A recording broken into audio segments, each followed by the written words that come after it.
So இன்றைக்கி சனிக்கிழமை, ஒரு வீக்கெண்ட். ஸோ இன்றைக்கி வந்து நம்ம ஒரு கதை சொல்லலாம். ஏன்னா எவ்ரி சாட்டர்டே நான் வந்து ஒரு கதை சொல்லிக்கிட்டு இருக்கேன். ஸோ இன்றைக்கும் நான் வந்து ஒரு ரொம்ப ரொம்ப இன்ட்ரெஸ்டிங்கான, ரொம்ப ரொம்ப முக்கியமான, எல்லோரும் தெரிஞ்சுக்க வேண்டிய ஒரு கதையை நான் சொல்லலாம் அப்படின்னு நினைக்கிறேன். நான் உங்கள் மெட்ராஸ் மாங்க் அதிஷா. இது நீயே ஒலி பாட்காஸ்ட். தினமும் பல விஷயங்கள் உங்களோட நான் பகிர்ந்துக்கிட்டு இருக்கேன். இன்றைக்கி நான் உங்களுக்கு ஒரு கதை சொல்ல போகிறேன். அந்த கதையோட பேர் என்னென்னா சடாக்கோ Sasaki and the 1000 paper planes அப்படிங்கிற ஒரு கதை. இந்த சடாக்கோ Sasaki and the 1000 paper planes அப்படிங்கிற இந்த கதை 1977 இந்த நாவல் எழுதப்பட்டிருக்கு. இதை எழுதினவர் எலியனார் கோயர் அப்படிங்கிற ஒரு அமெரிக்க எழுத்தாளர், கனடிய அமெரிக்க எழுத்தாளர் இதை வந்து எழுதியிருக்காரு. இது வந்து சடாக்கோ சசாக்கி அப்படிங்கிற ஒரு பெண்ணோட வாழ்க்கையின் உண்மை கதை, அதை பேஸ் பண்ணி எழுதப்பட்ட நாவல் இது. இந்த சடாக்கோ சசாக்கி அப்படிங்கிற அந்த பொண்ணு வந்து ஜப்பானை சேர்ந்த பொண்ணு. ஹிரோஷிமாவில் பிறந்து வளர்ந்த ஒரு பொண்ணு. அந்த பொண்ணோட கதை தான் இந்த நாவல். இந்த நாவல் வந்து உலகம் முழுக்க பல மொழிகளில் மொழிபெயர்க்கப்பட்டு பலராலையும் படிக்கப்பட்ட ஒரு நாவலாக இருக்குது. இது வந்து பல பள்ளிகளில் பாடத்திலேயே இந்த கதையை வந்து சேர்த்துருக்காங்க. ஏன் அப்படின்னா இது வந்து அப்படிப்பட்ட ஒரு முக்கியத்துவம் வாய்ந்த ஒரு கதை. மேபி இதை நீங்கள் ஸ்கூலில் கூட படிச்சிருக்கலாம். அந்த கதையை தான் நான் இன்றைக்கி உங்களோட பகிர்ந்துக்க போகிறேன். ஜப்பானில் 1950s இந்த கதை நடக்குது. இந்த கதையில் வந்து நாயகியாக இருக்கிற பொண்ணு யாருன்னா சடாக்கோ சசாக்கி அப்படிங்கிற அந்த டைட்டில் கேரக்டர் தான். அவளுக்கு வந்து 12 வயசு. அவளோட குடும்பம் வந்து ரொம்ப பெரிய பணக்கார குடும்பம் இல்லை, ரொம்ப ஏழ்மையில் இருக்கக்கூடிய குடும்பம். அவங்க அப்பா வந்து ரொம்ப ரொம்ப என்ன சொல்கிறது, வறுமையில் தான் இருக்கார், ரொம்ப போராடிக்கிட்டு இருக்கார். அவங்க குடும்பம் வந்து 2ஆம் உலகப் போருக்கு பிறகு எல்லாத்தையும் இழந்து அதுக்கப்புறம் கொஞ்சம் கொஞ்சமாக முன்னேறிட்டு இருக்கக்கூடிய ஒரு குடும்பம்.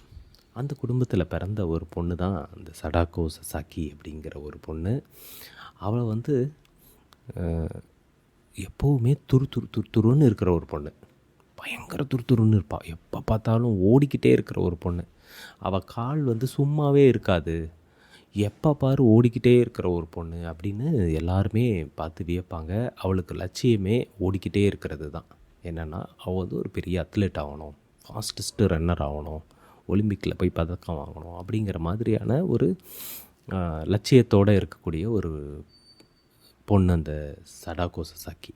அப்போது அவளுக்கு வந்து அதனால் எப்போவுமே தூங்கும்போது கூட ஓடிக்கிட்டே இருக்கும் கால். அந்த மாதிரியான ஒரு பொண்ணு, எப்போவுமே ஓட்டம்னு இருக்கக்கூடிய ஒரு பொண்ணு. அவளை வந்து அவங்க வீட்லேயும் நல்லா ஊக்குவிப்பாங்க. அவள் என்னென்னா அவங்க அப்பாவோட கடனெல்லாம் அடைக்கணும் அப்படின்னு நினைப்பாள்.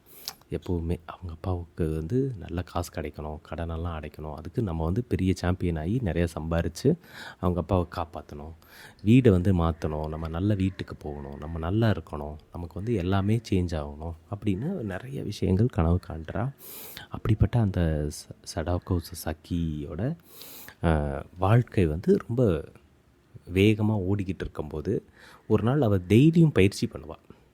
அவள் பள்ளியில் வந்து டெய்லியும் வந்து ஓட்ட பயிற்சி பண்ணுறா, தினமும் விடாமல் ஓடிக்கிட்டே இருக்கா.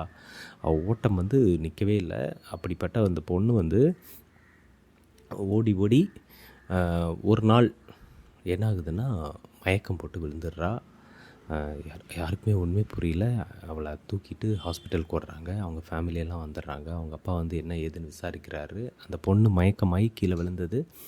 அதுக்கப்புறம் அன்றைக்கி ஃபுல்லாக எழுந்திருக்கவே இல்லை. டாக்டர்ஸ் எல்லாம் வந்து அந்த பொண்ணை பரிசோதனை செஞ்சு பார்க்குறாங்க. பார்த்துட்டு சொல்கிறாங்க, உங்கள் பொண்ணுக்கு கேன்சர், பிளட் கேன்சர் வந்திருக்கு, இதை வந்து குணப்படுத்தவே முடியாது, ரொம்ப கஷ்டம், ஆனால் நாங்கள் சிகிச்சை கொடுக்குறோம், அதுக்கப்புறம் என்ன ஆகுதுன்னு பார்த்துடலாம் அப்படிங்கிற மாதிரி அவங்க சொல்கிறாங்க. அவங்க குடும்பமே உடஞ்சி போகுது. அவங்க ஃபேமிலி, ஃப்ரெண்ட்ஸு, ஸ்கூலில் இருக்கிற ஸ்டூடெண்ட்ஸ் எல்லாருமே ரொம்ப வருத்தப்படுறாங்க சடாக்கோ சசாக்கியோட இந்த நிலைமையை பார்த்து. ஆனால் சடாக்கோ சசாக்கி வந்து இதுக்காக வருத்தப்படலை. அப்பா எனக்கு எல்லாமே சரியாயிடும்ப்பா, நான் ரெடி ஆகிடுவேன், நான் பெருசாகி உங்கள் கடனெல்லாம் அடைக்க வேண்டியிருக்கு, நான் அதனால் சரியாயிடுவேன் அப்படின்னு அந்த பாப்பா வந்து சொல்கிறா. சொல்லும்போது இவங்க எல்லாருக்குமே நம்பிக்கை இல்லை. ஆனால் அவள் மட்டும் ரொம்ப தீவிரமாக நம்புகிறா. தனக்கு வந்து இது சரியாயிடும், நம்ம வந்து இது சரியாகி எந்திரிச்சு வந்துடுவோம் அப்படின்னு நம்புகிறா.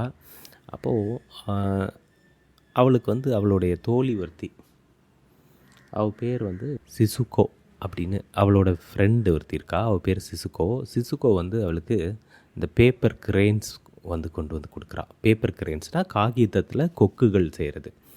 இந்த ஆரிகாமி அப்படின்னு ஒரு ஆர்ட் இருக்குது ஜப்பானில் வந்து அந்த ஆரிகாமி அப்படிங்கிறது பேப்பர் மடித்து அது மூலமாக உருவங்கள் செய்கிறது. அதில் வந்து கொக்குகள் செய்கிறது வந்து ரொம்ப அவங்க ஊரில் ஒரு முக்கியமான ஒரு விஷயமாக பார்க்கப்படுது. இந்த கொக்குகள் எதுக்காக அப்படின்னா, இந்த கொக்குகள் நீங்கள் செஞ்சிங்கன்னா உங்களுக்கு வந்து இந்த அமைதி, நீண்ட ஆயுள், உங்களுடைய உடலில் இருக்க மனதில் இருக்க பிரச்சனை எல்லாம் சேர்ந்து ஹீல் ஆகிறது அப்படிங்கிற மாதிரி நிறைய பலன்கள் கிடைக்கும் அப்படின்னு ஒரு நம்பிக்கை இருக்குது. அதனால இந்த சிசுகா வந்து சசாக்கியை பார்க்க வரும்போது சில காகித கொக்குகளை கொண்டு வந்து கொடுக்குறா. அப்போ அதை ஆச்சரியமாக பார்க்குறா. இது எதுக்கு கொண்டு வந்த, ஏன் அப்படின்னு விசாரிக்கும்போது அவங்க அப்பாக்கிட்டேயும் அவள் கேட்குறா. இதை வந்து சிசுகா கொண்டு வந்து கொடுத்தா, இது எனக்கு பார்க்க ரொம்ப அழகாக இருக்குது, இது எதுக்குப்பா அப்படின்னு சொல்லி கேட்கும்போது அவங்க அப்பா வந்து சொல்கிறாரு, நம்ம வந்து 1000 கொக்குகள் இந்த மாதிரி பண்ணோம்னா நமக்கு வந்து என்ன, கடவுள் வந்து நம்ம என்ன கேட்டாலும் கொடுப்பாரு, நமக்கு ஒரு வரம் தருவார் அப்படின்னு சொன்னோன்னே அன்றைக்கி இரவெல்லாம் வந்து அவள் யோசிச்சுட்டே இருக்கா. அப்படியா, அப்போ நமக்கு வந்து நம்ம உடம்பு குணப்படுத்திடுவாரோ அப்படின்னு சொல்லிட்டு அன்றைக்கிலேருந்து அவள் வந்து 1000 கொக்குகள் பண்ணலாம் அப்படின்னு முடிவெடுக்கிறா. 1000 கொக்குகள் பண்ணுறதுக்காக பேப்பர் வேணுமே, 1000 கொக்குகள் பண்ணுறதுக்கான பேப்பருக்கு என்ன பண்ணுறது. ஆனால் அவள் என்ன பண்ணுறா, அந்த ஹாஸ்பிட்டலில் இருக்கிற நியூஸ் பேப்பர்லாம் எடுத்து மடிச்சுக்கிட்டே இருக்கா. அதுக்கப்புறம் விதவிதமான என்ன மருந்து சீட்டு, கிஃப்டாக வர பேப்பர்ஸு, குப்பை தொட்டியில் இருக்க பேப்பரு, எல்லா பேப்பரையும் எடுத்து அவள் வந்து கொக்குகள் பண்ணிக்கிட்டே இருக்கா. அப்படி பேப்பர் கிடைக்காத போது ஏதாவது பேப்பர் யார்கிட்டையாவது இருந்துச்சுன்னா அதை அவங்களுக்கு தெரியாமல் எடுத்துகிட்டு வந்து அதில் கொக்குகள் பண்ணுறது அப்படின்னு இந்த ஹாஸ்பிட்டலில் அவள் எப்போவுமே பரபரான்னு இருந்துகிட்டே இருப்பாள். பேப்பர் தேடுறது, அதை வச்சு கொக்குகள் பண்ணுறது, பேப்பர் தேடுறது, அதை வச்சு கொக்குகள் பண்ணுறது அப்படின்னு. அவள் பண்ண அவளோட உடல்நிலையும் டவுன் ஆகிக்கிட்டே போகுது. ஒரு கட்டத்துக்கு மேலே அவள் வந்து ரொம்ப தீவிரமாக செஞ்சுக்கிட்டே இருக்கா. எல்லாரும் சொல்கிறாங்க, கொஞ்சம் ரெஸ்ட் எடுமா, உனக்கு உடம்பு சரியில்லைம்மா, நீ கொஞ்சம் ஓய்வெடுமான்னு அவங்க அப்பா அம்மா எல்லோரும் திரும்ப திரும்ப சொல்கிறாங்க. ஆனால் அந்த பாப்பா கேட்கவே இல்லை. நான் எப்படியாவது உயிர் வாழணும், நான் ஓடணும், நான் வந்து சாம்பியன் ஆகணும் அப்படின்னு சொல்லி அவளுக்கு ஒரு கனவு இருக்குது. அதனால் அவள் விடாமல் அதை செஞ்சுக்கிட்டே இருக்கா. அப்புறமா அப்பா உன்னோட கடனெல்லாம் நான் அடைக்கணும் அப்படின்னும் முடிவு பண்ணுறா. அப்படி அவள் வந்து தொடர்ச்சியாக அந்த கொக்குகள் செஞ்சுக்கிட்டே இருக்கா. அவளுக்கு கொஞ்சம் உடம்பு குணமான மாதிரி தெரியுது. அப்போ அவளுக்கு இன்னும் அதிக நம்பிக்கை வருது. அந்த கேன்சரோட பாதிப்பு வந்து கொஞ்சம் குறைஞ்ச மாதிரி அவள் ஃபீல் பண்ணுறா. அப்போ இன்னும் வேகமாக நிறைய கொக்குகள் அவள் செஞ்சுக்கிட்டே இருக்கா. செய்ய ஆனால் அவளோட உடல்நிலை வந்து ரொம்ப டவுன் ஆகி அவள் 644வது கொக்கு அதை செய்யும்போது அவள் வந்து இறந்து போயிடுறா. அவள் வந்து அவளுடைய மரணம் வந்து எல்லாரையுமே ரொம்ப பாதிக்குது. ஏன் அப்படின்னா, அது வந்து ஒரு சாதாரண நோயால் உருவான மரணமாக இருந்ததுன்னா இது ஒரு இன்னொரு மரணமாக எல்லோரும் கருதியிருப்பாங்க, இளம் வயது மரணமாக நினச்சி ஃபீல் பண்ணியிருப்பாங்க. ஆனால் அந்த மரணத்துக்கு காரணம் போரால் மரணித்த ஒரு பெண்ணோட கதை தான் இந்த சடோகோ சசாக்கியோட கதை. சடோகோ சசாக்கியோட இந்த கதை. அப்படிப்பட்ட இந்த கதை, இந்த பொண்ணோட மரணத்துக்கு என்ன காரணம், இந்த பொண்ணோட மரணத்துக்கு என்ன காரணம் அப்படின்னா, அதுக்கு முக்கியமான காரணம் அணுகுண்டு. இந்த பொண்ணு வந்து 1943 ஜனவரி 7 பிறந்த பொண்ணு. 1943 அவள் பிறந்து 2 ஆண்டுகளில் 1945 ஹிரோஷிமா மேலே ஒரு அணுகுண்டை அமெரிக்கா போடுறாங்க. லிட்டில் பாய் அப்படின்னு ஒரு அணுகுண்டு. அந்த அணுகுண்டு போட்டப்போ இந்த பொண்ணுக்கு 2 வயசு.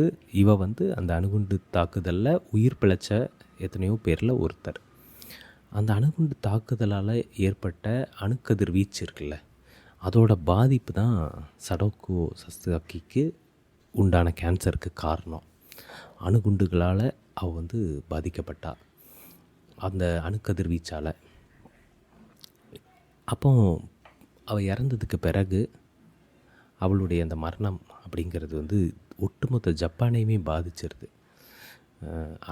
அணு கதிர்வீச்சால் இது போல் எத்தனையோ குழந்தைகள் வந்து இறந்து போயிருக்காங்க, எத்தனையோ குழந்தைகள் நோய்வாய்ப்பட்டிருக்காங்க, அவங்களுடைய கனவுகள் சிதைஞ்சிருக்கு அப்படின்னு எல்லாரும் வேதனைப்பட்டு சடோகோ சசாக்கிக்காக ஒரு நினைவு சின்னத்தை எழுப்புகிறாங்க. அங்கே அவளுடைய சிலையும் வைக்கிறாங்க. அந்த சிலை தன் தலைக்கு மேலே ஒரு காகித கொக்கை பிடிச்சிட்ருக்கிற மாதிரியான ஒரு சிலையும் அங்கே நிறுவப்படுது. அதுக்கு கீழே வந்து ஒரு விஷயத்தை எழுதி வைக்கிறாங்க. This is our cry, this is our prayer, peace in the world. இது எங்களுடைய அழுகை, இதுவே எங்களுடைய பிரார்த்தனை உலக அமைதிக்காக அப்படின்னு அதுக்கு கீழே எழுதி வைக்கிறாங்க.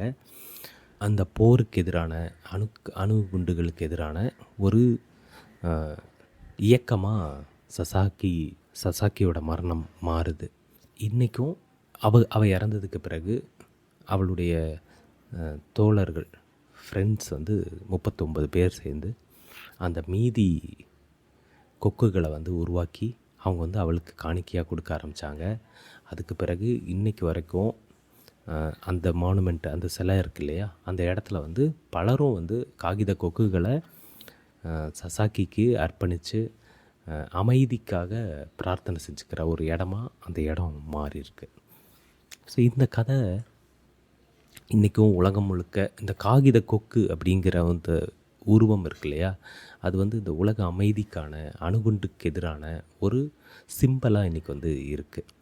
நான் வந்து ஏன் இந்த கதையை இன்றைக்கி சொல்லணும் அப்படின்னு முடிவு பண்ணேன்னா, நேற்று வந்து ஒரு அரசியல் கட்சி கூட்டம், தமிழ்நாடு வெற்றி கழகம் அப்படின்ற அரசியல் கட்சியோட ஒரு கூட்டத்தில் வந்து ஒருத்தர் பேசுகிறாரு. பேசும்போது அணுகுண்டு, இவர் தான் எங்கள் தலைவர் தான் ஒரு அணுகுண்டு அப்படின்னு பேசிக்கிட்டு இருக்காரு.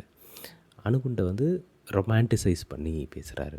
உண்மையில் அணுகுண்டோட தாக்கம் என்ன, வரலாற்றில் அது என்ன மாதிரியான பாதிப்பை உருவாக்கியிருக்கு அப்படின்னு தெரிஞ்சிருந்தோம்னா நம்ம வந்து இந்த மாதிரியான விஷயங்களை பேச மாட்டோம். அணுகுண்டு உருவோட தாக்கத்தை புரிஞ்சுக்கணுன்னா நமக்கு சடோகோ சசாக்கியோட கதை தெரிஞ்சிச்சுன்னா கூட போதும்.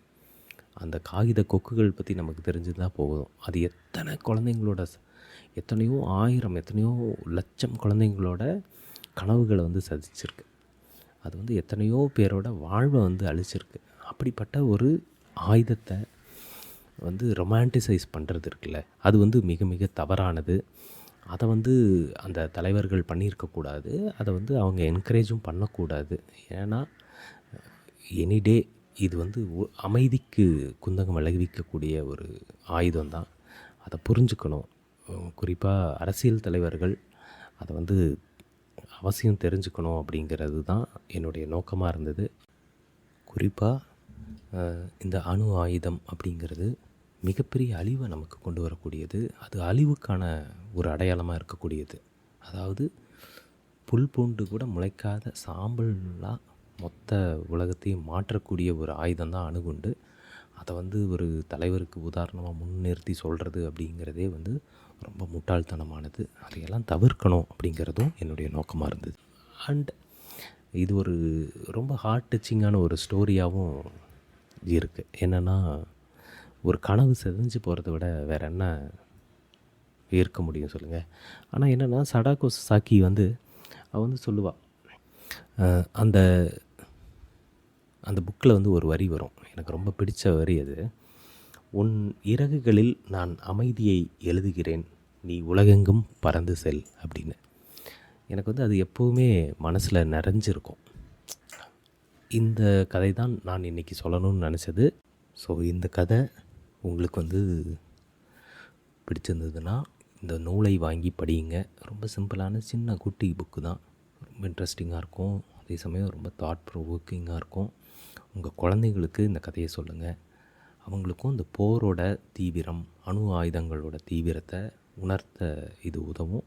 ப்ளஸ் இந்த கதை வந்து ஒரு ஹோப் வந்து எல்லாருக்கும் கொடுக்கக்கூடியதாக இருக்கும் out of all this. So இதுதான் இன்றைக்கி நான் சொல்லணும்னு நினச்சது.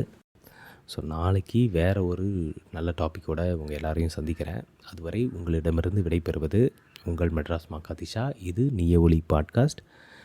அது வரைக்கும் ஹாப்பியாக இருங்க, சந்தோஷமாக இருங்க, ஸ்மைல் பண்ணிக்கிட்டே இருங்க, கவனமாக இருங்க.